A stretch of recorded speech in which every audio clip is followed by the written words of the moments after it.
Hey, what's up, everybody? Gonna do an artist spotlight, man. This is an artist spotlight featuring the great John Paul Jones. This also happens to be his birthday today. Happy birthday to you, sir. 76 years old today. And as well, January 2022, this is Artist of the Month, John Paul Jones. So what we're going to do is we're going to feature throughout the month of January John Paul Jones's contributions to music, to popular music, and or modern music as we call it. And so what I'm going to do here as structure goes, I'm going to split the month in half. The first half I'll focus on featuring a lot of the stuff, the Zeppelin years, I guess. And then the second half of the month is going to be focusing on the post-Zeppelin years. I think that's probably the best way to go about it in trying to make sense of all of the recommendations that I've received so far, and I'm sure that I'm going to receive throughout the month. So, man, that's what's going to happen. John Paul Jones month, the month of January. So, what I've got for you today is, or it's actually not me, this was sent to me by Akachita. Thanks for the recommendation. Akachita sent us a feature. I think it's a mini documentary featuring John Paul Jones. It's entitled Led Zeppelin's Silent Giant. And Akachita says, well, just watched your Jonesy month video, and since you're making the call, I will indeed answer. Here's a 15-minute documentary to get things going. Right on. Thank you, man. I appreciate it. And so going to the link, it's by Classic Rock Albums Review. And the person says, in this video, I take a look at John Paul Jones and his stellar contributions to rock legends Led Zeppelin. Sometimes I feel Jonesy gets a bit ignored when fans talk about the band, with most of the attention going towards Plant, Page, and Bonham.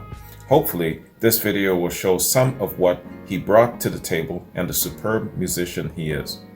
Yeah, absolutely, man. Looking forward to this. Classic Rock Album Reviews. It's got a 1.45k subscribers, so go check out the channel, man. Maybe give the guy a like and a subscription. With that long-ass review out of the way, let's hit this up, man.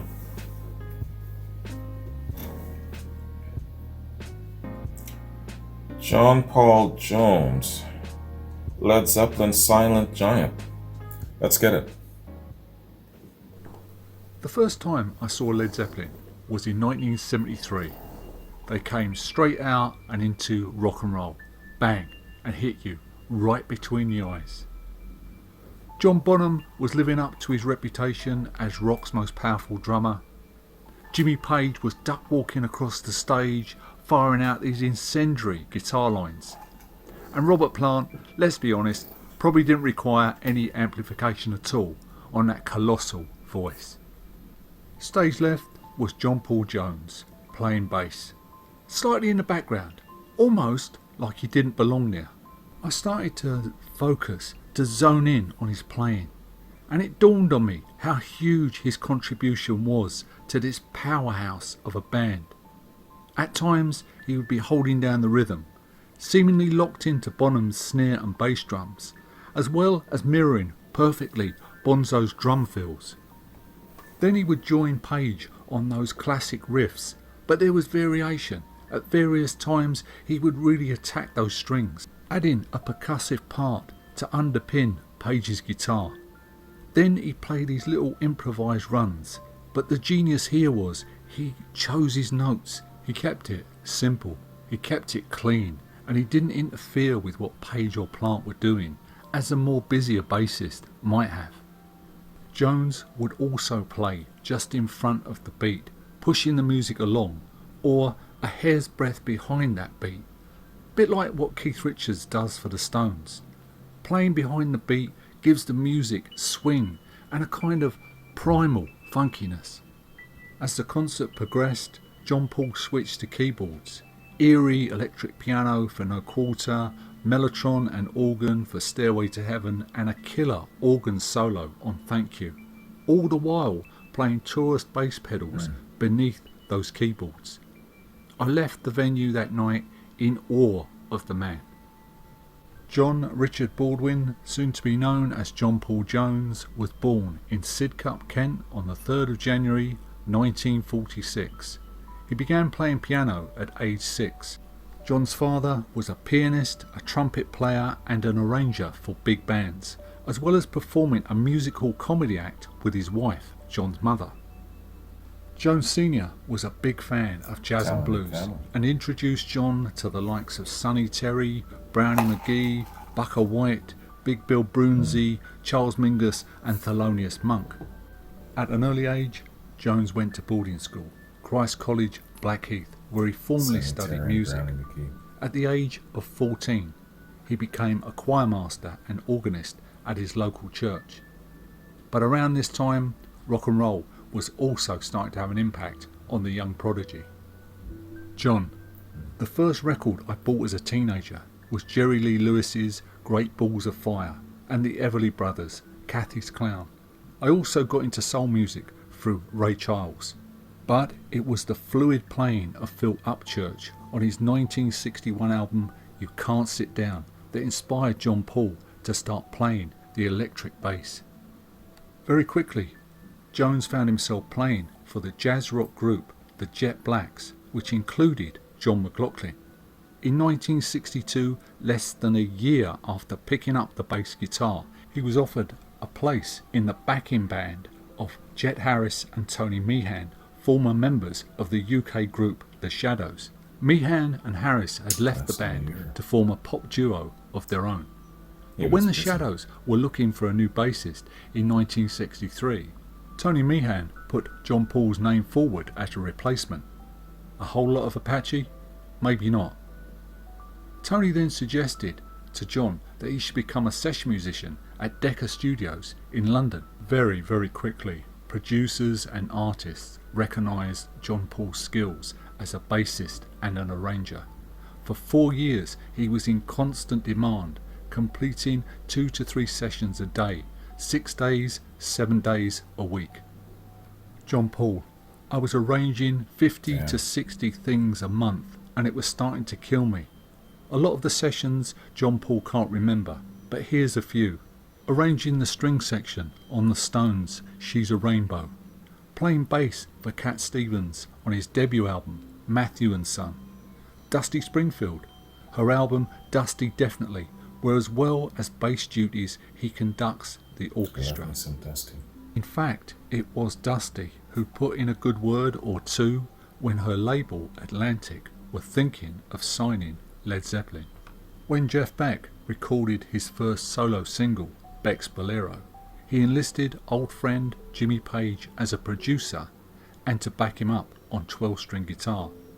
Page brought in the rhythm section of John Paul Jones on bass and Keith Moon on drums. Someone in the studio that day suggested they form a band.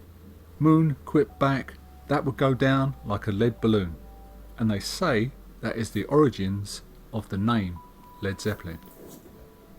Jimmy Page. I was working at the sessions for Donovan's Hurdy-Gurdy Man, and John Paul Jones was looking after the musical arrangements. During a break, he asked me if I could use a bass player in the new group I was forming. He had proper music training and he had quite brilliant ideas. I just jumped at the chance of getting him. John Paul Jones says one of the reasons that Led Zeppelin was so successful was all the diverse musical influences that every member brought to the table. He says we could go folky, we could go a bit Celtic, a bit Arabic, rocky, bluesy, go in any direction we wanted because all the skills and the love of these musics were there. Back in those early days, John says he took huge amounts from the Motown bass legend James Jamerson. For those who don't know, James played on most of the Motown hits of the 1960s and 1970s. Day after day, he'd be in the studio and he'd have to come up with one great bass line after another, such as You Can't Hurry Love, the Supremes. I heard it on the grapevine, Marvin Gaye, River Deep, Mountain High, Ike and Tina Turner. Marvin Gaye was desperate to have Jameson play on What's Going On, and he went out that night to several bars to find the bassist. When he did, he brought Jameson to the studio, but Jameson was too intoxicated to stay upright, so he played the classic line, the classic bass line, while lying flat on his back. Another huge influence in those early days on John Paul was Donald "Duck" Dunn. While James Jamerson ruled at Motown, Donald provided all those classic bass lines over at Stax for Otis Redding, Sam and Dave, and Booker T and the MGs, and many, many others. When you listen to other musicians talk about Dunn's playing, they say he plays what he thinks should be there. Soul man. He doesn't stick to some bass playing manifesto. Any of this sound vaguely familiar? I can see why these two guys were such big influences, because this is what John was doing in the London studios and why he was in such great demand, week in, week out. Back in the 70s, I used to have huge arguments with other Zeppelin fans when I used to say that Zeppelin had so much funk and they could swing. John Paul Jones. Yeah, me and Bonzo were huge Motown and Stax fans, and general soul music fans.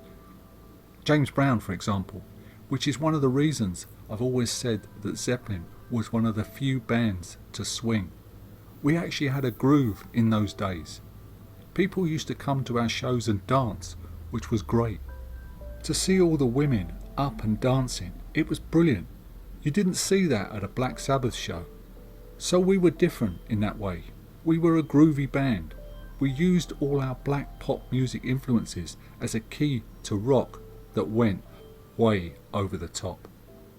So let's have a look at some of the things that Jonesy brought to Led Zeppelin. Some of the magic moments, though to be fair, you could listen to any Led Zeppelin song and John Paul Jones would be making a stellar contribution.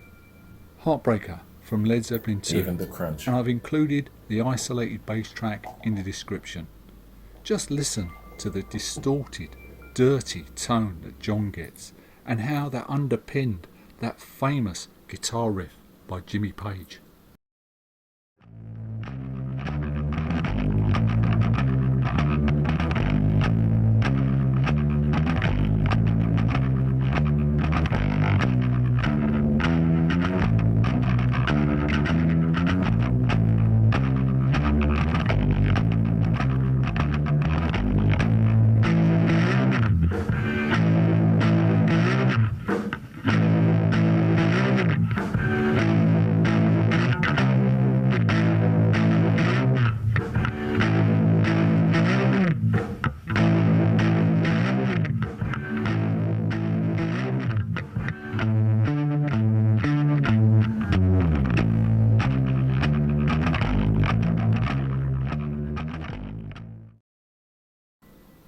We have to remember that Zeppelin only had 3 musicians on stage, so John as a bassist would have to work really, really hard, otherwise the sound could have come across as a bit flat.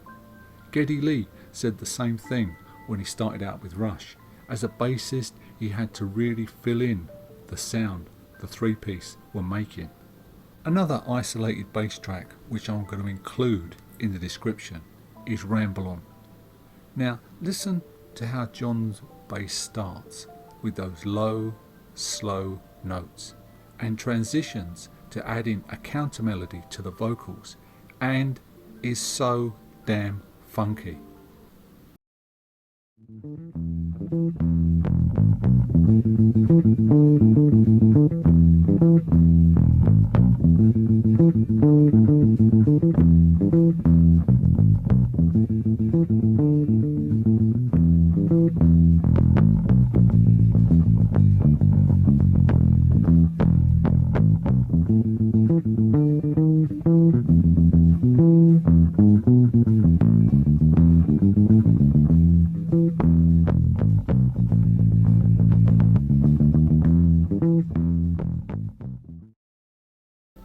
Notice also the difference in tone between the two. For Heartbreaker, Johnny's using a pick, while with Ramble On, his finger plucking. Now we move on to Stairway to Heaven from the movie Song Remains the Same.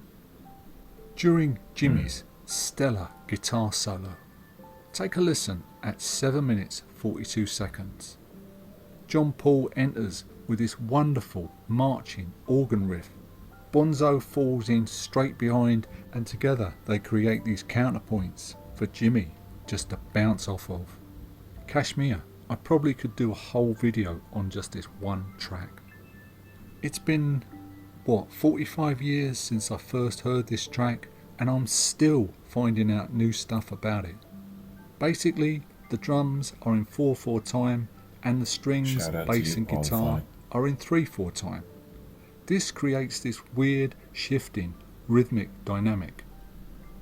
It's like watching two dancers perform who weave separate patterns, only to briefly unite and then drift apart again.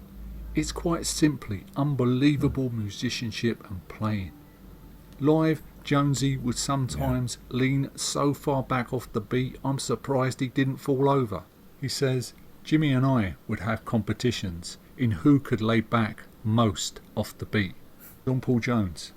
I started playing the riff with John Bonham, and we just locked in and played it non-stop. It was so infectious. It was such a delight, and it was just so us. I overdubbed the electric 12-string to what would become later the brass parts. I had visualised this piece as being mighty, orchestral, even threatening. When I heard the playback of myself and the drums, I knew this was truly innovative. This was the birth of Kashmir. John Paul. The secret of successful keyboard string parts is to play only the parts that a real string section would play.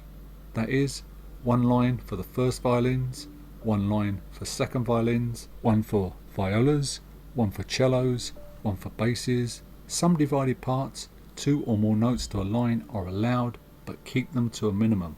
Think melodically. No Quarter, of course, is another great favourite, and that brilliant electric piano playing, which has been lifted, sampled by many That's bands. the song. But the one I like the most is a track called Terminal by OSI. That's really worth a listen. Trampled Underfoot, heavy rock meets heavy funk. They say this is inspired by Stevie Wonder's Superstition, but John Paul's clarinet playing is of course extraordinary. But few talk about the bass playing on this track. It's just phenomenal. Just go and take a listen to the bass playing on Trampled Underfoot. It gets very ignored, but it is brilliant. The last one I'll leave you with is In the Evening. Check out the track around 4 minutes 20 seconds when Jimmy goes into a little bluesy solo. But take a listen to the bass playing just behind Jimmy's guitar. It's so melodic and lyrical. I'll leave the last words on this piece to Rush bassist Geddy Lee when he interviewed John Paul for his Big Beautiful Book of Bass in London. John Paul sat there fiddling around while we got ready for the interview. He then picked up a bass and played Heartbreaker, and everyone in the room stopped talking and moving. It was all about one man on his 62 Fender Jazz bass. So, thanks for listening. Hope you liked this video on John Paul Jones. There are a few others. There's a few other parts of his career I'd like to cover in the future, and I hope you'll stay with us for those. Please like the video and subscribe to the channel. Stay well, stay safe, and I'll see you in the next video. Right on, man. A brilliant, brilliant video. Showcasing the wonder that is John Paul Jones.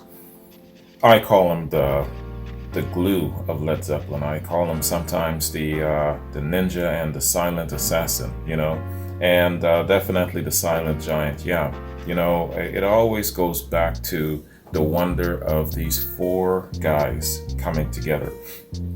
Masters in their own right. They would have been successful on their own individually, but when you take four masters like this and then you put them together, forget about it, man. the shit is just not fair anymore. And that is the element about Led Zeppelin that will forever be talked about. For forever. 500 years later, we're still going to be talking about that elemental glue that brought these four guys together to create this great signature sound. And each of them have a very, very unique signature sound. And you put those four together, and oh man, the overall signature sound is incredible. And that is the element of about Led Zeppelin that some people really love them for, and that some people really don't like them for. But it's all good. That's just the way it is, Even Jesus had haters, man. So let's do this. Let us just take a quick little intro look at John Paul Jones as an official intro, especially if you're new to my channel. And then what I want to do is I want to go back to this link here that Akachita sent me for classic rock album reviews and read some of the comments, So less reading of the overall bio, because you should see his bio. Holy cow. It would take half the morning to read his bio, so let's not do that. Over the period of the month, I'm sure we'll cover most of it anyway. So, John Paul Jones. John Richard Baldwin, born the 3rd of January 1946, better known by his stage name John Paul Jones, is an English musician, composer, and record producer who was the bassist and keyboardist for the rock band Led Zeppelin. Prior to forming the band with Jimmy Page in '68, he was a session musician and arranger. After the death of drummer John Bonham in 1980, Led Zeppelin disbanded, and Jones developed a solo career.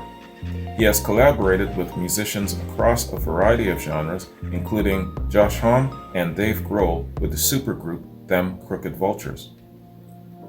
Personal life. Jones married his wife Maureen in '67, and they have been together ever since, currently residing in West London. They have 3 daughters, Tamara, Jacinda, and Kiera. According to the Sunday Times Rich List, Jones' net worth was £40 million as of 2009. Legacy. Jones is widely considered to be one of the most highly influential and important bassists, keyboard players, and arrangers in the history of rock music. Many notable rock bassists have been influenced by Jones, including John Deacon of Queen, Tom Hamilton of Aerosmith, Geddy Lee of Rush, Steve Harris of Iron Maiden, Flea of Red Hot Chili Peppers, Gene Simmons of oh man. Alright, let's just scalp this list down. This is a long ass list. Gene Simmons of Kiss. Chris Drea, the rhythm guitarist and bassist of the Yardbirds, has described him as the best bass player in Europe. Music publications and magazines have ranked Jones among the best rock bassists of all time. He was named the best bassist on Cream magazine's 1977 Readers' Poll. In 2000, Guitar Magazine ranked him 3rd in the Bassist of the Millennium Readers' Poll. And that's all across genres, not just rock and roll. In October of 2010, Jones was awarded a Gold Badge Award by the British Academy of Songwriters, Composers and Authors for his outstanding contribution to Britain's music and entertainment industry. On the 10th of November in 2010, he was honored with the Outstanding Contribution Award at the Marshall Classic Rock and Roll Hall of Fame Honors Award. In 2014, Jones ranked first on Paste Magazine's list of the 20 most underrated bassists. Yes, underrated only because he's standing next to 3 very, very larger-than-life charismatic giants next to him. You know what I mean? He's a giant in his own right, but then, when you're standing next to the likes of Page, Bonham, and Plant, holy cow, understandable. But within the fabric of these great, great bands, you've always got a strong but silent type in the background. I'm thinking of George Harrison, for example, so there's people like that. I'm thinking of Charlie Watts, so there's always that elemental, powerful presence of a very silent person who might not be as celebrated because they're not as they're not in the forefront, you know what I mean? So, but all essential to the key structure of a successful band. So let's do this, man. Let's check out this link here, classic rock album reviews, and just check out some of the comments. The good, the bad, the ungrateful. I also think quite an underappreciated aspect of his playing is his versatility of tone. One time, he could have a bright metallic pick bass from Houses of the Holy, for example, or have the tone rolled off of the classic fat sound of the J bass, the Lemon Song, for example. That's just scratching the surface, but it's amazing how many different sounds he got out of that one bass. Listen to this live recording where his bass playing is phenomenal, and there's a link provided here. Okay. My favorite bass player, he did it all. Unbelievable talent. That's amazing. It was Muddy Waters' album Fathers and Sons that inspired me to become a jazz rock multi-instrumentalist. Phil Upchurch played bass on that album. I went up to him at the 1989 NAMM show in Chicago and told him what I've just told you all. Upchurch said to me, "Yeah, so what are you doing now?" God, what a cold, heartless ass this guy was. And I can smoke him on a guitar and bass. The only reason all these guys are famous, and I'm not, is because they were born 10 years before I was, and that's it. Okay, just a personal story there. Fantastic. John Paul Jones is peerless. I like this video very much. It's important to me. I'm also a musician. I appreciate John Paul Jones, like Ginger Baker and drums, for a different band. Many thanks. As a Zepp fan, I appreciate your videos. Good luck, mate. Great stuff. Thank you very much. Well said. Great. Thank you. Thank you. Thank you. All kinds of really good things here. Oh yeah. It only took a minute, right? There's always one person. Sorry, this video didn't do a damn thing for me. Okay. There's always one in the crowd, right? Listen, mate, I've been a Led Zeppelin fan since 1970. John Paul was the true backbone of my band. I didn't know it either. That guy was the backbone of Zeppelin, like Watts was for the Stones. Right on, yeah, I mentioned Charlie Watts. Yeah, man. So, that concludes our look and our first installment for Artist of the Month of January, John Paul Jones. Happy birthday, John Paul Jones. So, I want to check out what else this person, Classic Rock, I see a picture of a dude here playing a guitar. So I'm going to assume it's a gent that runs this channel, Classic Rock Album Reviews. I definitely have to check out more, man. So, let me just check my notes here before I bounce. Yeah, so going back to what I intend to do with John Paul Jones Month, structurally for the month of January. It's been a while since I've done Artist of the Month, so I might be rusty with it. So the first half, I'm just going to focus on his early years, including the Zeppelin years, and then the second half, the post-Zeppelin years. I think it's going to make more sense in trying to work through all of the recommendations that I've got currently and what I'm yet to have. Oh yeah, and so my next note says that what I'm going to do is I'm going to post in the description a previous reaction that I've done for John Paul Jones last year. It's entitled Happy Birthday, Jonesy. And I'm going to post that in the description. And if this makes it up onto YouTube, this particular video, you will see that one as well, because that one is available on YouTube. The other one that I did was John Paul Jones bass work. That did not make it onto YouTube. But if you're seeing this on YouTube, go check out my Vimeo or check out my public Patreon. Links are in the description, and you will be able to find that particular reaction, John Paul Jones bass work. Okay? So, that concludes my look at the great John Paul Jones, 76 young today. And, oh yeah, I do have another note here. I am going to be making an announcement later on in this week. Today is Monday the 3rd. So by the end of the week, I'm going to be making an announcement. And that announcement is outlining what I intend to do going forward, the future of my reaction channels and what I intend to do, and how I'm gonna ration out my time and things like that. So nothing negative, just a couple of changes coming up. So I'm gonna make that a point, or I'm gonna make that announcement. Geez, I'm getting drunk. I'm gonna make that announcement later on this week. Okay, so by probably as late as Friday, look for that. It's gonna be just a specific video. It's not going to be buried in the body of other videos or anything like that. So you'll know exactly what it is once you see it. Okay, so check out that announcement. All right, so back to Akachita. Thanks, man. I really appreciate this recommendation. This was excellent. I like this guy's style of delivery. It was just his voice, and there wasn't much of anything else, you know. And so I'm definitely going to check out some of these links that he provided, and I'll try my best to see if I can maybe put some in the body of this reaction in different spaces. Failing that, I'll just have to omit them and see what we can do from there. So fingers crossed with me that this will make it onto YouTube. I'm determined that it will, because, you know, John Paul Jones is such a big character, and where it comes to classic rock and roll, I know that he means a lot to a lot of people, to all of us. So I definitely want this to make it onto YouTube. So fingers crossed with me. Anyway, I will probably see you in another day or two, and that'll be my next John Paul Jones installment.